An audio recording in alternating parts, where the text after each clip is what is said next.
be above that 10 CS per minute mark. They're going to be taking down your turrets. They're going to be cashing out on that call and getting so many gold advantages. Cashing in on that tier as well, around 680 for Perks, 580 for Frozen is Expect, stealing Thaldrins, everything with Subjugate, just walking away. Ninja Tower, right? Like, that's insane. What, you guys saw a tower there? Expect was basically acting as the minion right there, stealing all the stats away from Thaldrin, soaking up all the shots. Could this be the engage? There's the hit. They don't have much for Sven to get out alive other than a shield. He's forced to flash. And it looks like they're not able to get the kill, which really relieves pressure. Sven still has rocket jump, and they can look at this one more time. I believe that is the first summoner spell that 1907 Fenerbahce have been able to force from G2 this game. At the very least, they're now looking to try and make this a win. A win is a win. But take it away. 1 kill to 0. It's not been a very bloody game. G2 often don't find their wins through kills. They often prefer to play through the map, through the vision. And they're just slowly bleeding Fenerbahce out. Yeah, and I mean, although Fenerbahce is not losing a lot here, they're losing the jungle, and that's the biggest problem, right? If you're able to evenly hold the map and farm your jungle camps, farm the waves, then G2 playing slowly like this does not necessarily give them a big advantage. But the fact is, G2 is farming both sides of the jungle. They're getting the minions as well, which is slowly extending the gold. They're also the ones pressuring, getting the towers, and 1907 Fenerbahce has not really been able to put any significant damage on a single tower across the map. They have not really been able to get anything done, so there's more and more pressure on them to look for a fight before they get to this point where it's just kind of out of their reach. But there's still the one hope. The one thing we always look at for 1907 Fenerbahce. We scale it. It's the pattern team fight. The legend. During the play-ins, he made a name for himself in those team fights. 3v5, remember? It was Pan, Japone, and Thaldrin that came together and were able to dismantle their opposition. But obviously playing against G2 is a bit of a different ballgame when it's team fighting, but still, that's the player you're looking at. That's the guy you're watching to potentially be that carry that can maybe keep the team alive. Absolutely, because in the early game, we sometimes think, are they going to play the Crash game? That's what they had in their first game, and it was much closer. This time, it seemed like a reserved Crash game, so it might have to come up to pattern. It has to come up to that scaling, because the early game hasn't been there for 1907 Fenerbahce. And we have to remember that Crash was this emergency sub for the team. And the jungler he's replacing was actually known for playing extremely passively. They wanted to play defensive. They wanted to play this playstyle, and that's what they're having Crash kind of slot in for. So he's trying to emulate that. And the question to me, when you have this sort of a team comp, though, is even though there is some powerful team fighting, you have to delay for so long, and it's not like an SKT-style disadvantage where you're like, oh, but they have the Recon and G4, they have this powerful engage if they can just find it. There's not really much of that. Brown Warp again, right on to Crash, and it looks like that is going to happen. Japone very low. Monsoon goes down with both summoners, so that means they do not have much siege protection left. Double Buster shot back as Frozen and Padden are put right into the redemption of Japone. Here comes Thaldrin waltzing in from the right, but there are minions on the top side ready to bash into the turret if G2 is ready. G2 find a successful pick, utilizing the Rise Ultimate once more to get themselves another advantage. Second kill of the whole game, and now they go over the wall. Straight over, could be big hits for Thaldrin, but he's going to be able to take a lot before he goes down. That means a long haul for the fight. Does Padden have a chance to sit and fire? He has to keep fighting, and the damage is not able to come through. Looking for Frozen and Padden to still do big damage here, and G2 knows that can happen. I actually think G2 would have killed Thaldrin had Sven stuck around. I'm not sure if they realized how much damage Perks was going to be able to put out there, but they're straight onto the Baron. Crash has respawned, but they don't really have any vision here. They need to check in. They have to contest this. Going slow, Japone trying to use the sweeper to get himself a bit of vision. They feel good that that's been pulled off of. Crash now able to enter into this fight. He could come around that top side. Remember, one of the big strengths that 1907 Fenerbahce's comp has is the Baron taking power. You have the Cho'Gath ultimate, you have the Kasu who does it incredibly quickly. You also have the Cogwall there too, as another fight might be kicking off. TP coming in from Expect. Yeah, they're looking to get flanked, and Fenerbahce is actually split up here. They could be in trouble. Dropping the minions in the mid-wave, so they make sure that G2 may not have something to push, but they'll go right for Baron if they can take the fight. Thaldrin goes down. The 50-50's only with Crash now, and the Smite. Expect stands tall on the front line as Padden tries to find a few more shots. Padden has got to be so careful as well because Trick still has his flash, as does Expect, and there are no summoners on this Kog'Maw, so if he mispositions even one time, he can't get engaged on. Perkz on the other side of the wall. Man mode for him as he pushes Crash over.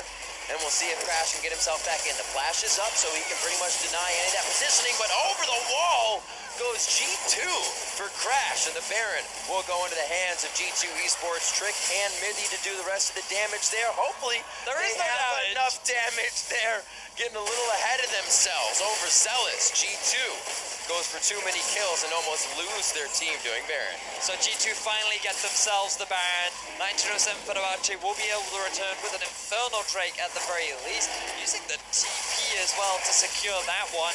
Oh, as they do know, there is a bit of vision. Wants that stack. Yeah, he wants the stack, man. He's got to come out with the bright side. But G2, very clean Baron take. Still on track. Ooh, they were super close to the perfect game, but then they lost the Drake as they are. We're running through this TP's for, and once again, they'd already gotten the initial pick, and Perkz doing a good job. Go over the wall, zone out Crash. They also have a big commitment to actually take him out, making sure that it can't be a 50-50. Perkz does a really good job, I feel, of utilizing these ultimates to force the direction in which his opponents have to go, and then actually cut them off the other way. So he throws the Rise ultimate to the right side, knowing that the only way out is for Cassio to flash up. He then is already meeting him there. And now G2 at the Baron buff. They're looking for mid, but here comes the flank. Righteous Glory, eyes on Sven on the back line. Crash straight to him, expecting Trick now in the front. Sven turns around to start firing, and that is going to be a dead Crash. Trick pops up Thaldren. Enough shots could be the end of him as Perkz enters from the side with a flash. And now, without blinking, they continue the fight. Patton and Sven 1v1, blasted back with a buster shot. And a Cathy, it won't surprise anybody on this one. G2's in the base. Really good engage from Crash, but just too late into the game. G2 are far too strong, and they're going to go to a nearly perfect game against 1907 Fenerbahce. Both teams coming in 0-1. There had to be a victor in the group, and G2 makes a bit of a statement for themselves here, climbing towards the top, looking for a 1-2 position here in Group C. They take down the final Nexus turret, and they will have the Nexus. 8-0, 32 minutes in. G2 take the victory over 1907 Fenerbahce. 2-0 on the day, boys. That's it. We're back. We're coming for groups. And you have to ask. No, I'm not going to say that. Either way, G2 turning in a good performance here. They can be happy about this one. Back-to-back wins from Europe, playing around the Trundle, I think, very well in both games. And if you weren't thinking that Trundle was going to be a big part of the tournament after the Misfits game, I think you have to be really recognizing the power of this pick now, even if it's just something that's changing how people play in picks and bans. Because you can answer Trundle, but just not really with tanks. It's so hard in those 1v1s as someone like a Cho'Gath or a Maokai or even a Shen to fight this guy, but carries can actually answer him pretty well, so maybe you're starting to see things shift. And is this now one of those champions that raises in priority on the ban list? Absolutely. Is this something you want to try and take off the board? But then what do you leave open in result of that? You know, like, the pick and ban is becoming more dynamic as teams find answers to some of these established metas that we now have. I mean, you're seeing a lot of Gnar out there as well, but you also don't want to Gnar against the Trundle in the first place, so it's going to be maybe the Lulu Janna, maybe you don't give one up, and maybe you start banning both to take the combo out of that. But this has also got to feel great for G2 Esports, right? Because they had a bit of a disappointing performance against Samsung. They tried to match Samsung's style, and they struggled. This time around, they stuck to their own style, and they got a very clean win. And going up against a team like 1907 Fenerbahce, they were the expected favorites, and they wanted to just display their dominance, which I think they did a good job of today. Absolutely. So to get some more insight on that G2 win, we are going to hand it over to Dash and the analysts. Thank you very much, gentlemen. G2 pick up the victory. EU moves to 2-0 on the day, and as that's the case, we got to welcome Deficio, not Kobe. Wrong Europe Twitter has handle arrived. there. Deficio. I am European Kobe. It's fine. There you go. Basically the same person, just continents apart. How do we feel about that victory crafted by G2 here? I mean, they kind of did everything they were supposed to do.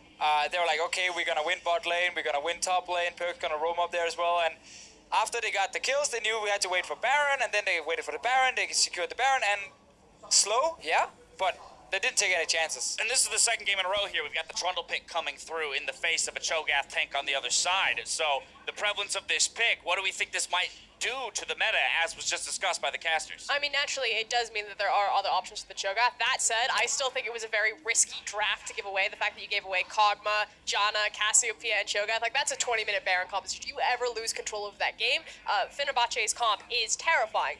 Fortunately for G2, they had control for pretty much minute one. They roamed early on the rise, they got the Trundle going, snowballed into tower, Rift Herald, you already covered it. Sure, the comp is terrifying, but their playstyle was just sit back and wait. Let's see what G2 does, and if they don't do anything for 40 minutes, then they will win at that point. And it doesn't inspire a lot of confidence to see somebody have no proactivity in their game plan. Yeah, no, I really want to join in on that point, because if you are Fenerbahce, you go into this tournament and you should very quickly realize, like, in terms of individual talent, you're probably going to be the weakest team. You also have to look at, like, you know, understanding how to play the map. Again, that's where you're going to struggle. So if you're just going to play super slow, super scaling, you're most likely going to lose every single game before we even get to that 40-minute mark. And I think they got to change it up a little bit. I would love to see more aggressive picks, and I know it's an Ardent Sensor meta. It's very difficult to do, but you got to gamble in the early game if you're Fenerbahce. But you 100% have the tools to do that. They do have Crash as their emergency sub Right. in the jungle. This guy, they call it Crash style. So they can either play like Move, play the very slow, play the Ardent Sensor, or they can unleash this guy, allow him to grab his pick like the Nidalee. Didn't find success on it the first time, but try it, shake it up. I think what fascinated me about this game was the fact that the G2 lead was born out of a single play. One single first blood in the top lane. You get that Trundle ahead, and so much result. And watch the mini-map here for Perks, because he's going to be the one that solidifies this. So he's coming up. He's already freed in mid lane. He's going to realm warp his way up here while pushing out the wave, forcing Thaldrn back. Doesn't even have a chance to burn his flash. And while he does miss the rupture, he's already down for the count. And that's going to lead for a 10-minute first brick for this Trundle, and we're gonna get to see the gold graph, and it was just all G2 from then on. Exponential from that point onward. You know, having control of the top lane, we saw the first brick go down very soon after that. Total control of the Rift Herald as a result, while the bot lane is winning that 2v2 on their own. Pretty soon you've got the entire outer ring of turrets down in the face of 1907 Fenerbahce having nothing to their names.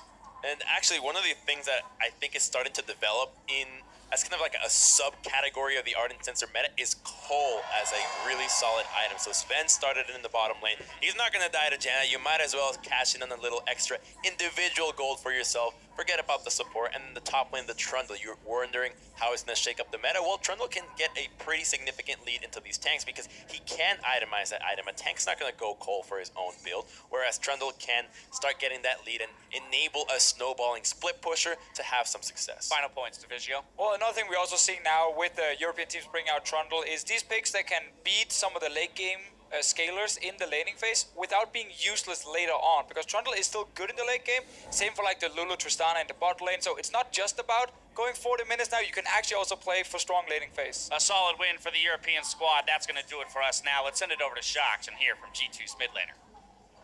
Thank you very much, guys. I am talking to Perks indeed with a fantastic Rise. We should also make a rhyme out of that. Community, go. Anyway, Rise, Perks, congratulations on that victory.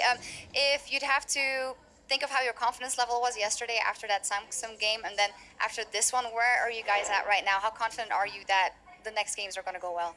Well, when we lost to Samsung, we actually had some early game advantage, but we missplit our early game plan in general, like jungle pathing and which lane should we focus. Also, we had that kind of snowbally draft, so if we don't snowball, we are just bound to lose. And the champions, the two items, which were Talia, Varus, and Cho'Gath, are just so strong they can just force Nash and end the game. So there was really not much we could even do there. They had a stronger draft and a lot easier to play draft, and they just snowballed and rolled over us. I think our confidence was still fine. Like we weren't depressed or stressed or whatever. We were actually pretty calm and collective, and we figured out. Like I feel like every day we are figuring out meta more and more. We know exactly what champs we want to play and where, and the meta is so like figured out, and our play is getting better too. So I think we have a pretty good chance. And improving day by day. You talk about the meta. We saw Sven building Call. Obviously, it's the Ardent Sensor meta. Do you feel that all those things are playing in your favor? Is that something your team can work with?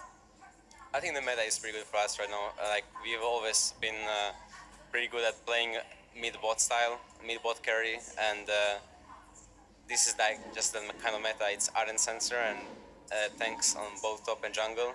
So I think this meta is great. It's really good for us right now. Obviously, yesterday you didn't have the best performance versus Crown. That must have been quite tough for you. But where do you feel you're at and your level? Is it MSI perks? Well, I don't know what it means that you have best performance versus Crown. I guess he carried the game alone, but I don't think it was to me. I don't think I did anything particularly wrong. They played a lot better as a team, and he played his champion very well, of course.